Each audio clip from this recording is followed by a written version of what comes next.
राजा साहब, आदरणीय अजय सिंह जी, नेता प्रतिपक्ष आदरणीय पटवारी जी, मंच पर उपस्थित हमारे सभी सम्मानित नेतागण, जिला कांग्रेस कमेटी के अध्यक्ष, NSUI यूथ कांग्रेस सेवा दल सम्मानीय अध्यक्षगण और आदरणीय अशोक सिंह जी, जो हमारे बहुत अजीज भाई हैं और ये हमेशा मदद करते हैं, और यहाँ उपस्थित हमारे सभी भाइयों और बहनों और साथियों,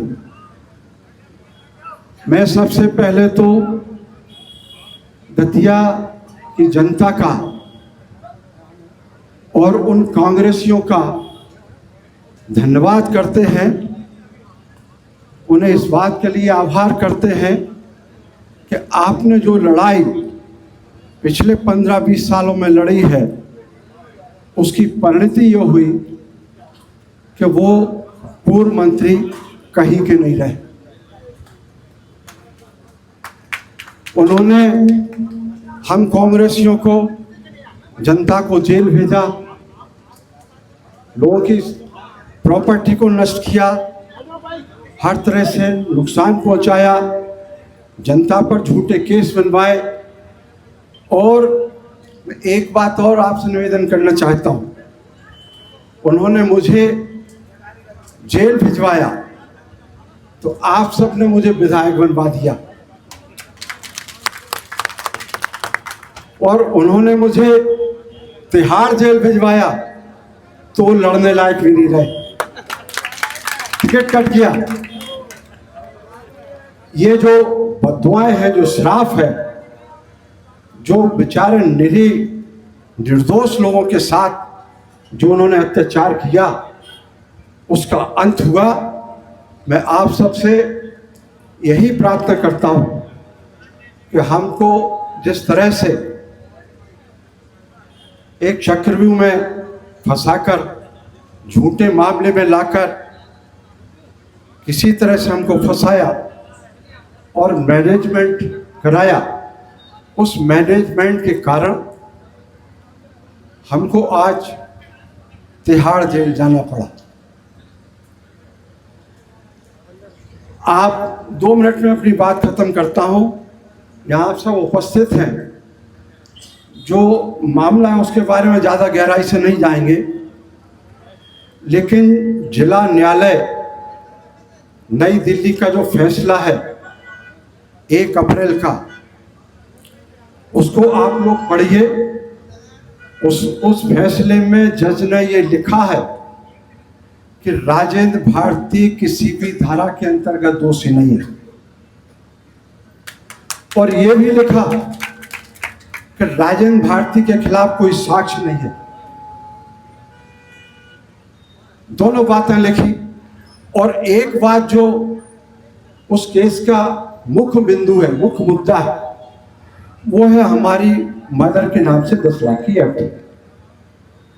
एफडी तब भी जमा थी और एफडी अब भी जमा है।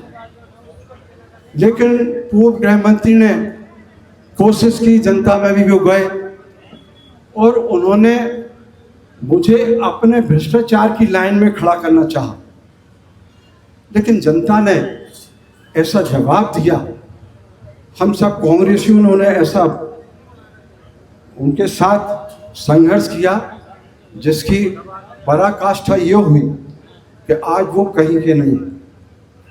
और मैंने उन्हें चुनौती दी थी कि आपने जो कार्यकर्ताओं से, पेड वर्कर से जो आपने प्रदर्शन कराया, आप कहते हैं दतिया में बहुत काम किया, जनता उनके साथ है, तो 2023 का चुनाव क्यों हारते? और यदि उनमें हिम्मत है, यदि उनके साथ सब लोग हैं, तो वो निर्दलीय चुनाव लड़के बता दें।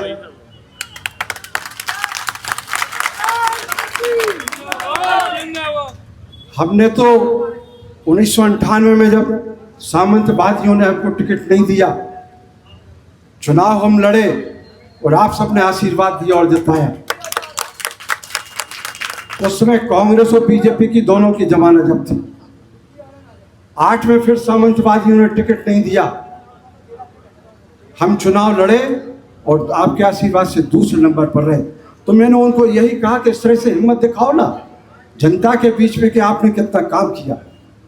लेकिन हिम्मत नहीं है। और अब वो राजनीति भूल गए, चुनाव भूल गए। अब करोड़ों रुपए की जो उन्होंने अवैध काली कमाई की है उसकी सुरक्षा में लग गए। और भगवान करे, जैसा मैंने पहले कहा था कि वो चुनाव हारते रहे और चर्चा में बने रहे, और अब भगवान करे कि वो नवग्रह मंदिर पर माला लेके जप करते रहे। आपसे यही प्रार्थना है हमारी कि हमारे कांग्रेस के प्रत्याशी आदरणीय घनश्याम सिंह जी हैं, उनको आप पंजे पर वोट देकर सफल बनाइए। और हम लोगों ने जनता की, कांग्रेसियों ने जो लड़ाई लड़ी है, उस लड़ाई में यदि किसी नेता ने सबसे ज़्यादा सहयोग किया है तो आदरणीय दिग्विजय सिंह जी हैं। हम उनको भी धन्यवाद देना